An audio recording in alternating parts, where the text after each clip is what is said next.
ಕೊರಳೊಳು ಮಾಲೆಯ ಧರಿಸಿದರಿಲ್ಲ, ಬೆರಳೊಳು ಜಪಮಣಿ ಎಣಿಸಿದರಿಲ್ಲ.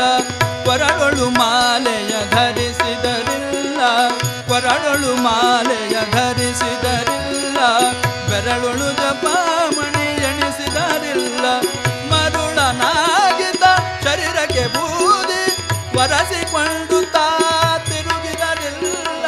ವ್ಯರ್ಥವಾಯಿತು ಭಕುತಿ ಭಕುತಿ, ಗುರುವಿನ ಗುಲಾಮನಾಗುವ ತನಕ ದೊರೆಯದಣ್ಣ ಮುಖ